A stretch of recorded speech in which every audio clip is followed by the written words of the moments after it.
Vamos entonces a arrancar a desarrollar lo que es ni más ni menos que la teoría fundadora de lo que nosotros conocemos por semiótica.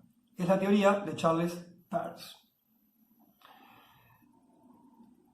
Para poder comprender el marco o el contexto teórico o epistemológico del cual se deduce estos fragmentos de la obra de Peirce que vamos a analizar, hay que pensar que Peirce no es un lingüista como era el caso de Saussure, sino que Peirce es un filósofo más del orden de lo lógico, de lo matemático, un tipo que también había estudiado física.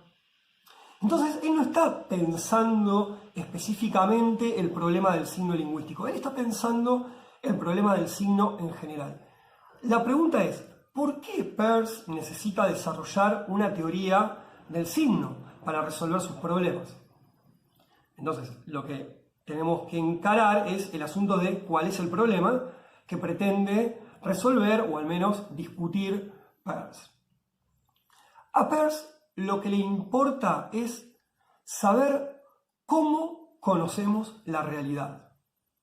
O sea, lo que a Peirce le interesa es poder desarrollar una teoría general del conocimiento acerca de la realidad.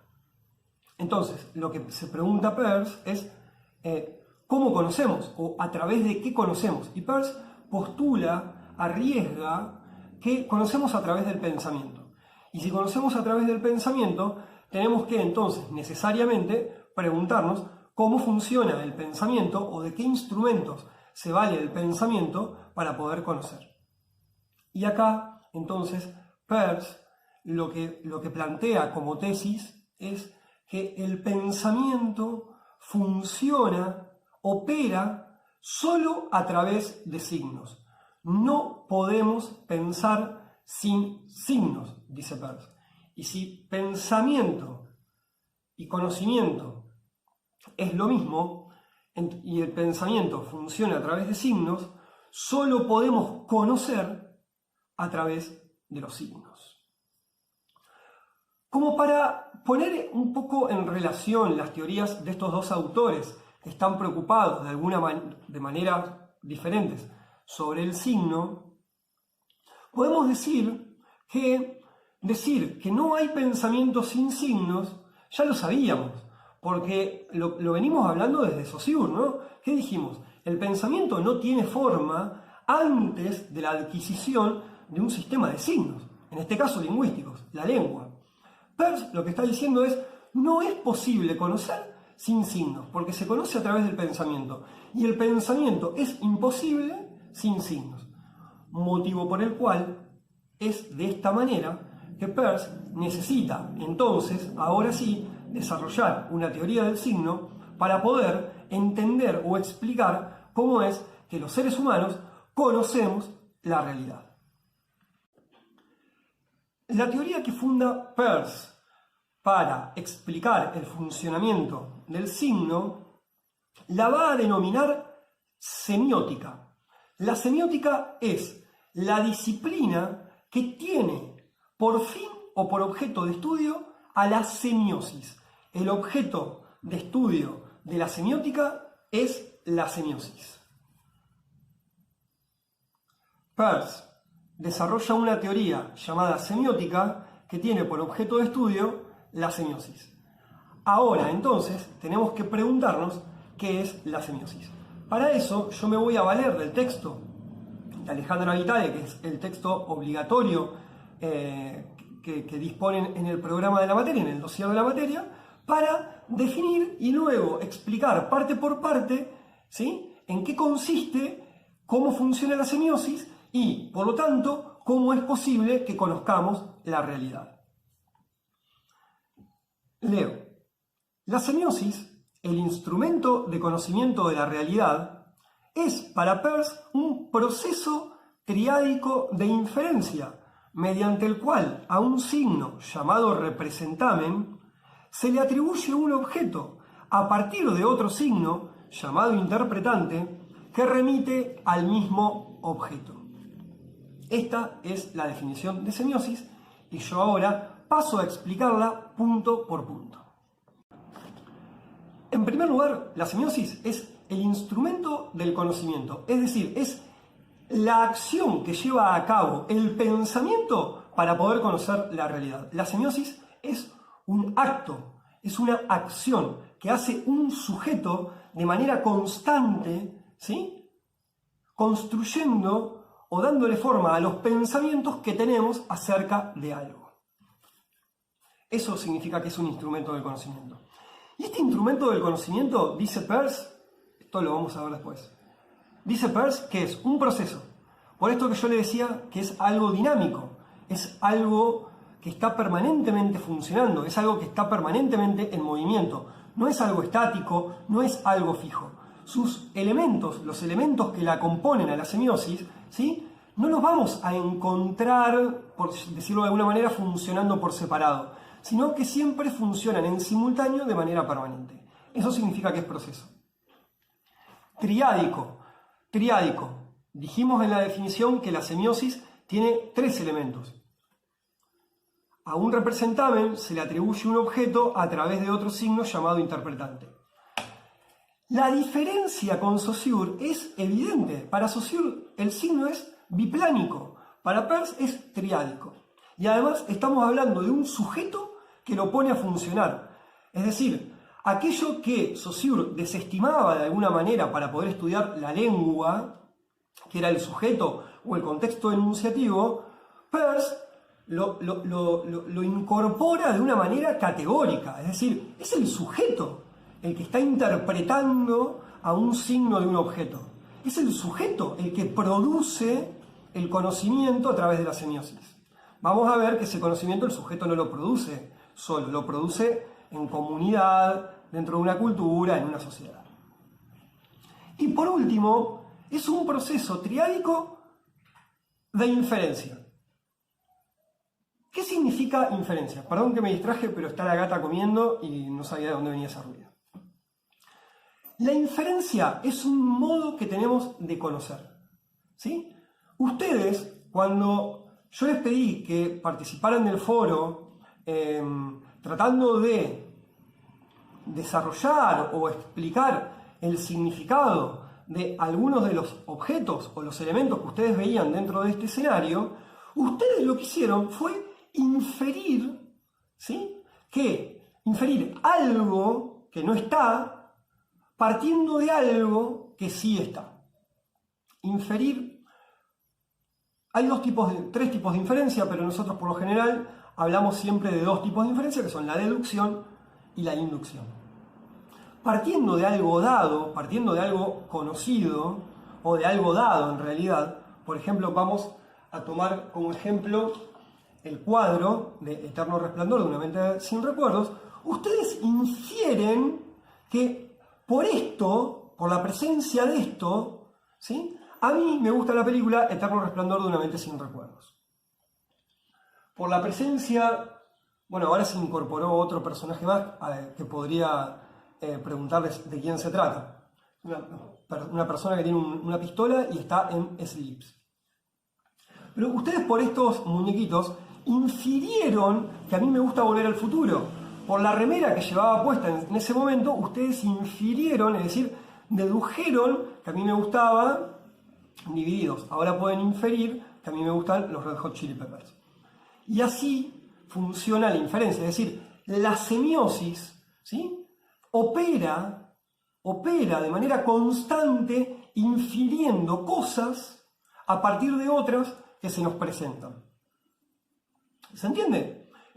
A ver, quiero decir, ¿por qué digo que a partir de algo que está presente se puede reconstruir, representar, ¿sí?, algo ausente? Porque esto no es mi gusto por la película, esto significa, o podría significar que a mí me gusta la película. Esto no es mi pasión por Volver al Futuro. Estos son dos muñequitos, ¿sí?, son dos objetos que representan otra cosa. Mi gusto por Volver al Futuro, o mi inmadurez, o, no sé, que me gustan los Funko.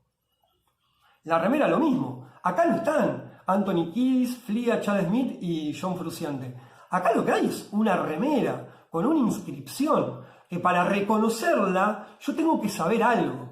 Pero bueno, pero no está. En realidad tengo que saber muchas cosas, pero no está acá Red Hot Chili Peppers.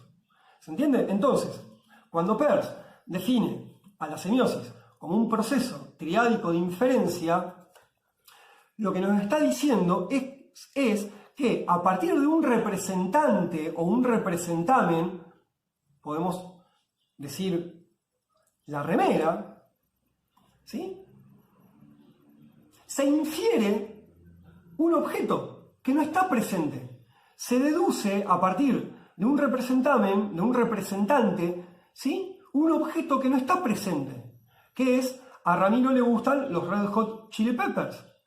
Pero esta relación no es directa, porque en el representamen acá no dice eso. ¿Dónde dice acá a Ramiro le gustan los Red Hot Chili Peppers?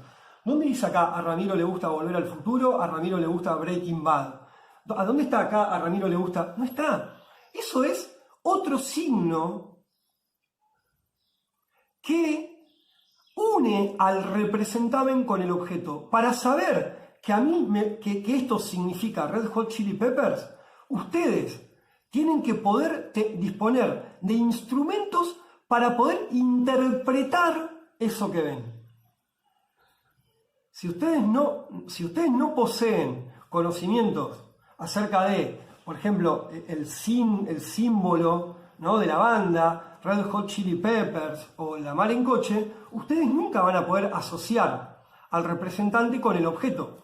Porque, y esto también, Peirce y Saussure coinciden, aunque sin saberlo, porque ellos no sabían de la existencia uno del otro, la relación entre signo y objeto no es natural. La relación entre signo y significado tampoco es natural, ¿sí? Es social. Es decir, únicamente yo puedo interpretar que una cosa es signo de otra cosa si yo conozco la cultura, si yo conozco la porción de la cultura, ¿sí?, que me permite identificar este signo.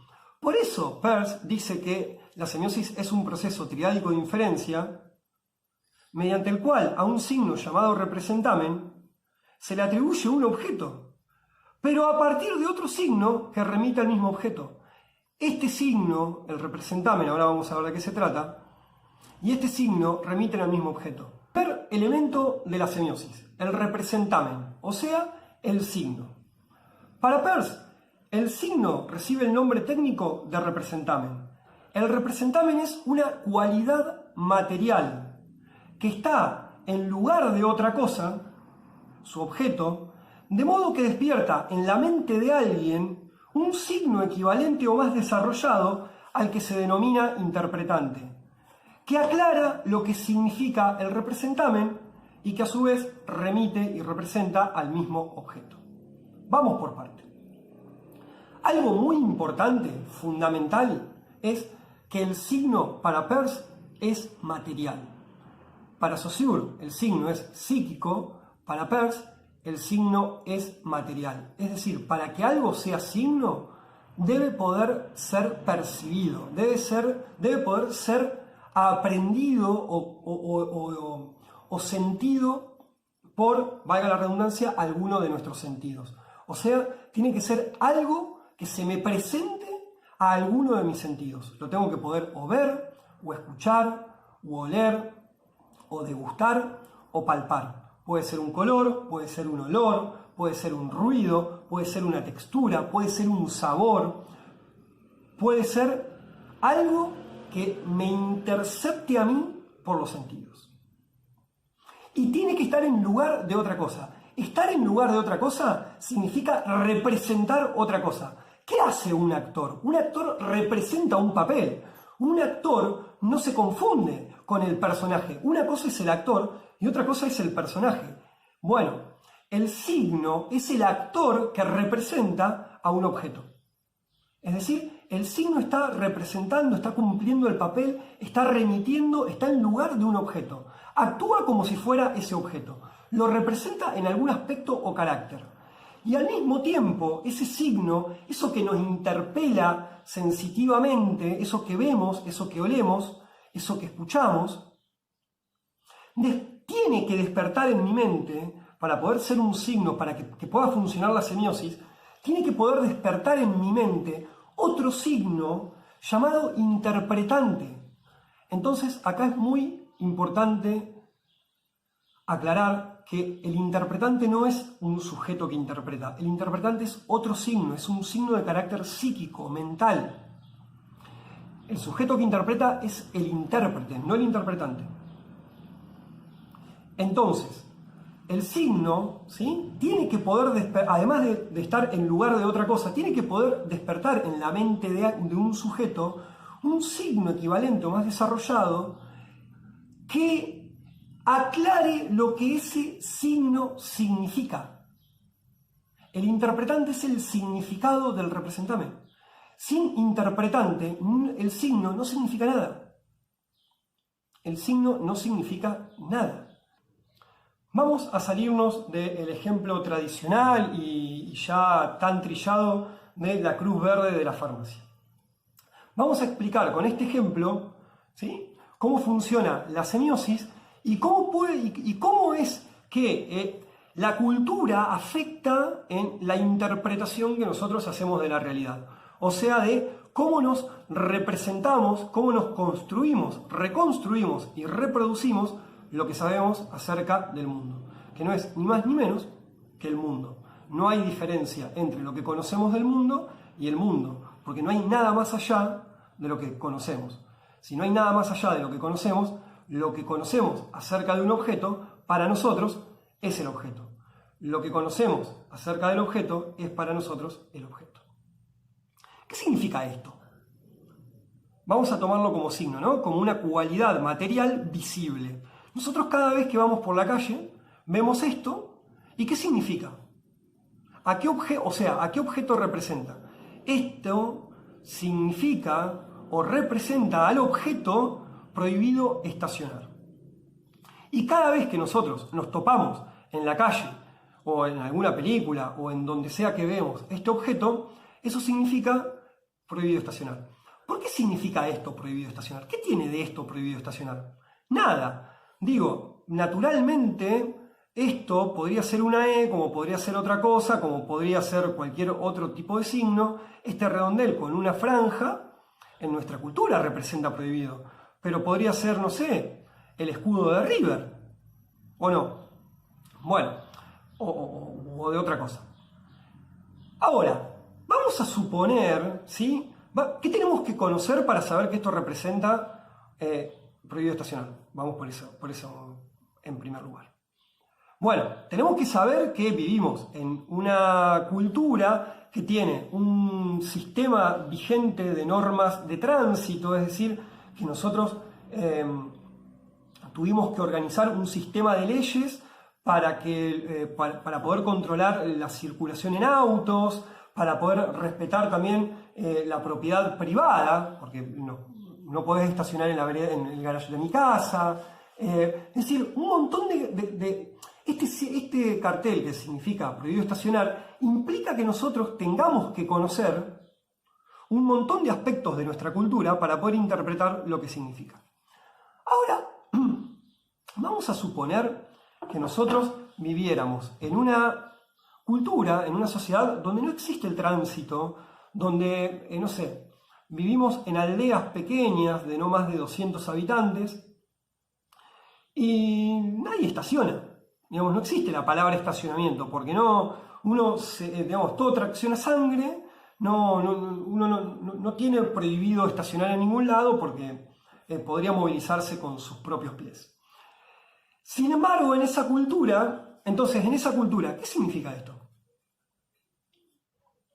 En esa cultura, en donde no existen los autos, donde no existen los estacionamientos, donde cada cual se conduce a pie, es decir, no hay necesidad de estacionar. ¿Esto es signo del mismo objeto? No. Ahora, si yo vivo en una cultura machista, patriarcal, con una lengua binaria que excluye otro tipo de identidades de género y sexuales que hoy sabemos que ya existen y que está liderada por una institución política milenaria, poderosa y millonaria llamada Iglesia Católica. ¿Qué significa esto? Prohibido hablar en lenguaje inclusivo, prohibido usar la E. ¿Qué cambió? El pizarroncito sigue siendo el mismo, la tiza que usé para escribir uno y otro sigue siendo lo mismo, acá volvió mi gata de una excursión. Lo que cambió es esto. Y al cambiar esto, cambia esto. Y al cambiar esto, también cambia esto. Porque esta es la relación, el vínculo social, cultural, llamado interpretante, que une un signo a una cosa. Es decir, hace que el signo signifique una cosa y no otra. Cambia la cultura, cambia el significado. Cambia la cultura, cambia la representación. Es decir, cambia el conocimiento. Conocer, para Peirce, es representar. Uno no puede conocer al mundo más allá de las representaciones que se hace de ese mundo. ¿Es claro el ejemplo? En una cultura esto tranquilamente podría representar prohibido estacionar. Pero en otra cultura diferente, donde no existan autos, donde solamente exista la tracción a sangre o individual, donde no existan vehículos, en donde sea ridículo prohibir estacionar porque la gente no necesita estacionar, pero sí necesita, consolidar un status quo con subjetividades sexuales y de género binarias, está prohibido hablar en lenguaje inclusivo. ¿Qué cambió? La cultura. Cuando cambia la cultura, cambia la interpretación. Cuando cambia la interpretación, lo que estamos hablando es que cambia la relación entre signo y objeto. Entonces, el conocimiento es social, cultural. La posibilidad de interpretar un signo también es cultural.